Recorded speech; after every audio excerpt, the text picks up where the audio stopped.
በአስመራ ሰማይ ላይ የታየው እንግዳ በረራ $6 ቢሊዮን ለወደቡ ለኢትዮጵያ ሁለተኛው መተንፈሻ። ጤና ይስጥልኝ፣ እንደምን ቆያችሁ? ይህ ወቅታዊና እውነተኛ መረጃዎችን በፍጥነት የምታገኙበት የንጋት ቲዩብ ቻናላችን ነው። የሰዓቱን ዋና ዋና መረጃዎችን በማስቀደም እንጀምራለን። የአፍሪካ ህብረት እቅድ በቀይ ባህር የኢትዮጵያ የባህር በር ጥያቄ አነጋጋሪው መድረክ። ጅቡቲ ውሳኔ ያሳለፈች፣ ለኢትዮጵያ ቅድሚያ ሰጠች፣ ወደቦቹም ተከፍተዋል። በአስመራ ሰማይ ላይ የታየው እንግዳ በረራ አዲሱ የቀይ ባህር ጥምረት። የጅቡቲ አዲስ እቅድ ቀይ ባህር ከምስራቅ አፍሪካ ሊጣመር ነው። $6 ቢሊዮን ለወደቡ ለኢትዮጵያ ሁለተኛው መተንፈሻ። የምስራቅ አፍሪካ የድል ጉዞ፣ የባህር በሩም እውን ሊሆን ነው። የኢትዮጵያ አየር መንገድ አዲስ ተስፋ የጥገና ማዕከሉ ጥምረት። መረጃዎች በፍጥነት እንዲደርሳችሁ ቻናላችንን ሰብስክራይብ በማድረግ የደወል ምልክቷን በመጫን ቤተሰባችን ሆኖ እያለን በዝርዝር ወደ ያዝናቸው መረጃ እናልፋለን። እስከ ዝግጅታችን ፍጻሜም አብራችሁ ቆዩ።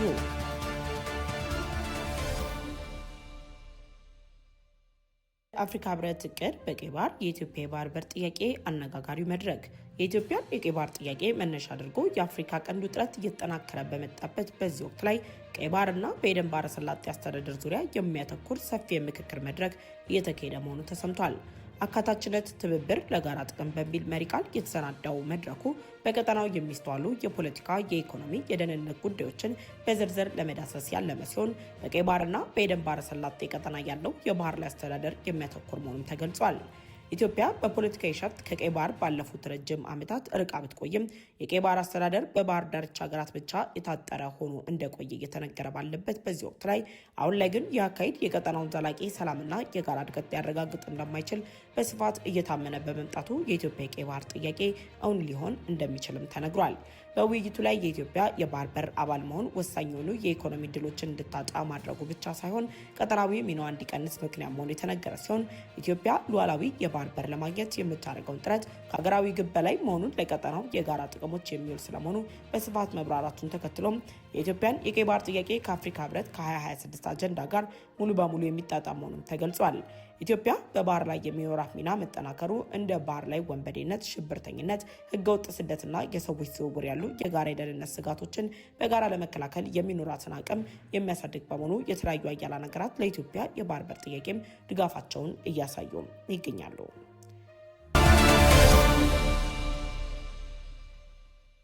ጅቡቲ ውሳኔ ያሳለፈች፣ ለኢትዮጵያ ቅድሚያም ሰጠች፣ ወደቦቹም ተከፍተዋል። የኢትዮጵያን የቀይ ባህር ጥያቄ ተከትሎ በአሰብ ወደብ ላይ እያሳየች ያለችው ፍላጎት በኢኮኖሚዋ ላይ ስጋት የጣለባት ጅቡቲ ለኢትዮጵያ ቅድሚያ እንደምትሰጥ ይፋ አድርጋለች።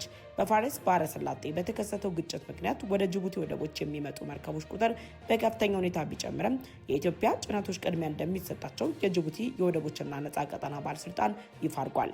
ባለስልጣኑ የመካከለኛው ምስራቅ ጦርነትን በተመለከተ በሰጡት መግለጫ ችግሩ በኢትዮጵያ በጅቡቲ በኩል እንዳልተፈጠረ በመግለጽ ኢትዮጵያን መዳረሻቸው ላደረጉ የኢትዮጵያ ጭነቶች ቅድሚያ እንሰጣለን ሲሉ የባለስልጣኑ ሰብሳቢ አቡበከር ኡመድ ሃዲ መግለጻቸውም ተነግሯል። በዓለም አቀፍ ደረጃ የውጥረት ማዕከል በሆነው መካከለኛው ምስራቅ ጦርነት ምክንያት በፋርስ ባህረ ሰላጤ አካባቢ እየተከሰተ ያለው ግጭት ለምን መርከቦች ወደ ጅቡቲ እንዲጎርፉ ማድረጉን ተከትሎም ጅቡቲ በአሁኑ ወቅት ካለው ቀውስ አንጻር አስተማማኝ አማራጭ ወደብ ሆና መታየቷን ኢኮኖሚዋ ጥቅም ከማስገኘት በተጨማሪ እንደ ኢትዮጵያ ያሉ ሀገራት ጋር ያላትን ግንኙነት ለማጠናከርም የሚጠቅም ነው። በጅቡቲ ወደቦች ላይ ከፍተኛ የጭነት መርከቦች መብዛት ጅቡቲ ከኢትዮጵያ ጋር ብቻ ሳይሆን ከሌሎች ሀገራት ጋር ያላትን ወዳጅነት ለማጠናከር የሚጠቅም ነው። ኢትዮጵያ ከአንድ ወደብ ጥገኝነት ለመውጣት የምታደርገው ጥረትና የጅቡቲ ወሳኝ ሚናን በማነጻጸር ለወደፊት የንግድ እንቅስቃሴ የሚያሳድግ ሁነኛ መፍትሄ መሆኑም ተገልጿል።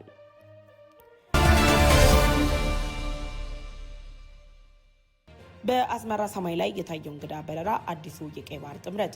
የመካከለኛው ምስራቅ ጦርነት እየተጠናከረ በመጣበት በዚህ ወቅት ላይ በአስመራ ሰማይ እንግዳ የሆነ በረራ መታየቱ ተሰምቷል።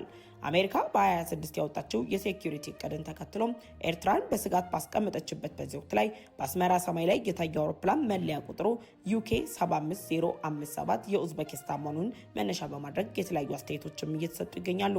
በአስመራ ሰማይ የታየው አውሮፕላን የበረራ ቁጥር Y92572 ሲሆን ቦይንግ 757 28 የጭነት የሚያመላልስ መሆኑን ትኩረት እንዲሰጡ አድርጎታል። አውሮፕላኑ ከሙምባይ ህንድ ተነስቶ አስመራ ኤርትራ ያረፈም ከዚያም ወደ ሻርጃን ዩኤኢ በረራ አድርጓል። የአውሮፕላኑ የጭነት መሆኑ የንግድ ዕቃዎችን፣ የሕክምና ቁሳቁሶች ወይም ሌላ አይነት ጭነቶችን እያጓጓዘ ሊሆን እንደሚችል ቢነገርም የኡዝቤኪስታን አውሮፕላን በዚህ ልክ መንቀሳቀሱ ግርምትን ጭሯል። አፕሪል 3 ላይ የተንቀሳቀሰው አውሮፕላኑ በዚህ በአካባቢው ካሉ ዲፕሎማሲያዊ ኢኮኖሚያዊ እንቅስቃሴዎች ጋር በማያያዝ ትኩረትንም አግኝቷል።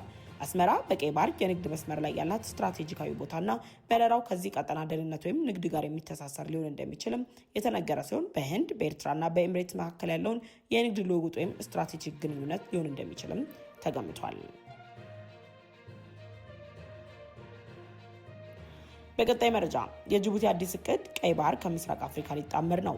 የመካከለኛው ምስራቅ ጦርነት መጠናከርን ተከትሎ የሳውዲ መንግስት በ17 አቅጣጫ የተለያዩ ሀገራት እኛ ወደቦችን በመጠቀም ኢኮኖሚ ላይ አዲስ እቅድ ይፋ ባደረጉ ማግስት ጅቡቲ ቀይ ባህርን ከምስራቅ አፍሪካ የሚያጣምር አዲስ ፕሮጀክት ይዛ መጥታለች። የሳውዲ መንግስት ከ17 አቅጣጫዎች መካከል የሶማሊላንዱን በርበራ ወደብን በቀዳሚነት ማንሳቱ ለጅቡቲ ስትራቴጂካዊ ተጠቃሚነት አደጋ ላይ ይጥላል የሚል ሀሳብ ያላት ጅቡቲ ይፋ ያደረገችው ቅድም መነጋገሪያ ሆኗል። ጅቡቲ ቀይ ባህርና ምስራቅ አፍሪካ ላይ ያላትን ስትራቴጂካዊ ሚና በማሳደግ የበላይነትን ለመቆጣጠር በምታደርገው ጥረት 217 ሜትር እርዝመት ያለው ተንሳፋፊ ዶክ ወይም ደግሞ ፍሎቲንግ ዶክ እና 20,100 ቶን የመሸከም አቅም ያለው ፕሮጀክት ይፋ በማድረግ በምስራቅ አፍሪካና በቀይ ባህር አካባቢ ከሚገኙ ሌሎች ተንሳፋፊ ዶኮች ትልቅ ለመሆን የሚያስችል መሆኑን ተነግሯል። ጅቡቲ ይፋ ያደረገችው ይህ እቅድ 107.5 ሚሊዮን ዩሮ ወጪ የወጣበት ሲሆን ፕሮጀክቱ ከደች ኩባንያ ጋር በመተባበር መገንባቱ ዓለም አቀፍ ደረጃውን የጠበቀ አገልግሎት ለመስጠት የሚያስችል ነው። ጅቡቲ ይፋ ያደረገችው ይህ እቅድ በቀጠናው ላይ ስትራቴጂካዊ ለውጥ የሚያመጣ ሲሆን የማዕከል ጥገኝነትን በመቀነስ ጅቡቲን የቀጠናው የባህር አገልግሎት ማዕከል ያደርጋታል ተብሎም ይጠበቃል። ጅቡቲ አሁን ላይ ያለችበት ቁልፍ መገኛ መርከቦች በብዛት በሚያልፉበት ዓለም አቀፍ የንግድ መስመር ላይ መገኘቱ ለጅቡቲ ትልቅ የገቢ ምንጭ ሲሆን የኢትዮጵያን የባህር ትራንስፖርትና ሎጂስቲክ አገልግሎት መርከቦች በአቅራቢያቸው ዘመናዊ ጥገና አገልግሎት እንዲያገኙ የሚያስችልም ነው። የኢኮኖሚ ትስስርና የስራ ዕድል ማዕከሉ በቴክኖሎጂና በሰለጠነ የሰው ኃይል ረገድ ለአካባቢው ሀገራት አዲስ እቅድ ይዘው የሚመጣ ሲሆን ለበርካታ ዜጎችም የስራ ዕድል መፍጠሩን፣ የውጭ ምንዛሬ ግኝትን ማሳደጉ ለጅቡቲ ኢኮኖሚ ትልቅ እድገትም ተደርጎ ተወስዷል።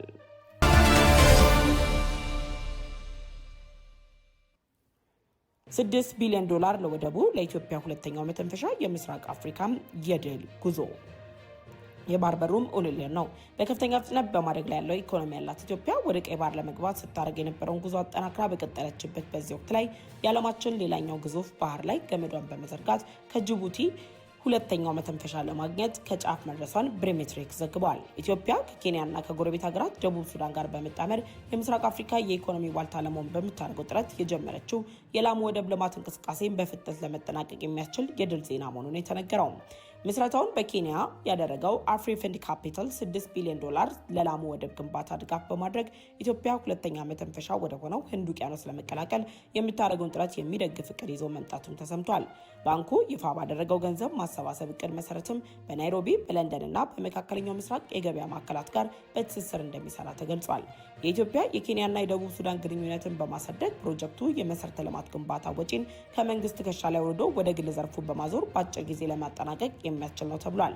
አፍሪፈንድ ካፒታል ወጪውን የሚሸፍነው የኢትዮጵያ ሁለተኛው መተንፈሻ የሆነ ፕሮጀክት ዘመናዊ የሆኑ የባቡር መንገድ የሚያካትት ሲሆን ከላሙ ተነስቶ በኢሲዮሎ በኩል እስከ ሞያሌ ከዚያም ወደ ኢትዮጵያና ደቡብ ሱዳን የሚዘልቅ የፈጣን ባቡርና የከፍተኛ ደረጃ መንገድ ግንባታ የኮሪደሩ የጀርባ አጥንት በመሆን የሚያገለግልም ነው።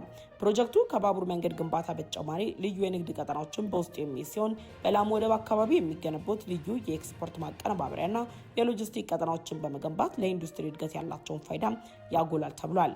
የግዙፍ ፕሮጀክት ለኬንያ፣ ለደቡብ ሱዳን ከሚሰጠው ስትራቴጂካዊ ጠቀሜታ በተጨማሪ ለኢትዮጵያ ያለው ስትራቴጂካዊ ፋይዳ ኢትዮጵያ ከቀይ ባህር በተጨማሪ አማራጭ ባህር በማግኘት ከዓለም ጋር ጥብቅ ቁርኝነትን ለመፍጠር ያስችላታል ተብሏል። ከ3 አስርተ ዓመታት በፊት ከቀይ ባህር የራቀችው ኢትዮጵያ በአሁኑ ወቅት በጅቡቲ ላይ ያላትን ከፍተኛ ጥገኝነት ለመቀነስ የሚያስችላትና ሁለተኛው መተንፈሻ አድርጋ የምትወስድ እንደሆነም ይነገራል። ለኢትዮጵያ ስትራቴጂካዊ ፋይዳ ያለው ፕሮጀክቱ በፍጥነት ለማጠናቀቅ የሞያሌ ድንበር ሚና ከፍተኛ ሲሆን በቅርቡ በሁለቱ ሀገራት የቴክኒክ ኮሚቴ መካከል የተደረገው ውይይትን በማንሳት የሞያሌ አንድ ማዕከል የድንበር ጣቢያ ለንግድ ፍሰቱ ጠቃሚ ተደርጎም የሚታይ ነው።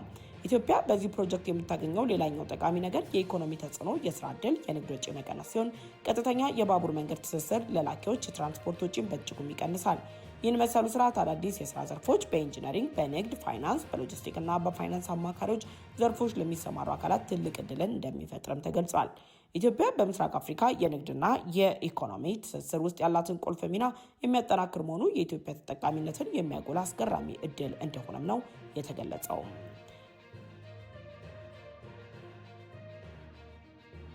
የኢትዮጵያ አየር መንገድ አዲስ ተስፋ የጥገና ማዕከሉ ጥምረት በዓለም አቀፍ ደረጃ ከፍተኛ እውቅናን ያገኘው የኢትዮጵያ አየር መንገድ በምዕራብ አፍሪካ ከስካይ አየር መንገድ ጋር በመሆን የጀመረው ዘመናዊ አውሮፕላን ጥገና ማዕከል አዳዲስ ተስፋዎችን ይፋ አድርጓል። በአህጉራችን አፍሪካ የሚገኙ የተለያዩ ሀገራት ለአውሮፕላን ጥገና ረብጣ ቢሊዮን ዶላር ወጪ በማውጣት የአውሮፕላን ጥገና ምርመራና አዲሳትን በተለያዩ ዓለማችን ሀገራት የማድረግ ልምድ እያካበቱ ባሉበት በዚህ ወቅት ላይ የኢትዮጵያ አየር መንገድ የጀመረው እንቅስቃሴ የውጭ ምንዛሬ እጥረትን በመፍታት ለሌሎች የአፍሪካ ሀገራት ጠንካራ የንግድ ግንኙነት መጀመር የሚያስችል መሆኑን ጋዜጣ ፕላስ ዘግቧል። የኢትዮጵያ አየር መንገድ ያለውን ሰፊ የጥገና ልምድ ወደ ምዕራብ አፍሪካ ይዞ መሄዱ የሀገሪቱን በራስ መተማመን አቅም በመገንባት ስትራቴጂካዊ አጋርነትን የሚያሳድግም ነው። የኢትዮጵያ አየር መንገድ ከቶጎ ስካይ አየር መንገድ ጋር ያለው ትብብር ኢትዮጵያ በአፍሪካ ያላትን የሁለገብ አጋርነት ፖሊሲ በተግባር አሳይቷል። ማዕከሉ ሎሜን ምዕራብ አፍሪካ የአቪዬሽን ማዕከል ለማድረግ የሚኖረው ሚና ከፍተኛ ሲሆን ይህም ለኢትዮጵያ አየር መንገድ የተሻለ አቅም የሚፈጥር ነው። የአፍሪካ አየር መንገዶች አውሮፕላኖቻቸው ለጥገና ረጅም ርቀት በመውሰድ የሚያወጡትን የውጭ ምንዛሪና ነዳጅ ከመቆጠብ ባለፈ ለአካባቢ ወጣቶችና መሐንዲሶች የሚፈጠር የስራ ዕድል የቴክኖሎጂ ሽግግርን የሚፈጥር መሆኑም ተገልጿል። የዛሬው ዘገባችን ይመስል ነበር። ቪዲዮአችንን ከወደዳችሁት ላይክ ማድረጋችሁን አትርሱ። እንዲሁም ሌሎች እንዲደርሳቸው ሼር አድርጉላቸው። በሌላ ዘገባ ተመልሰን እስከምንመጣ ድረስ ሰላም ቆዩ። ንጋቱ ነበር።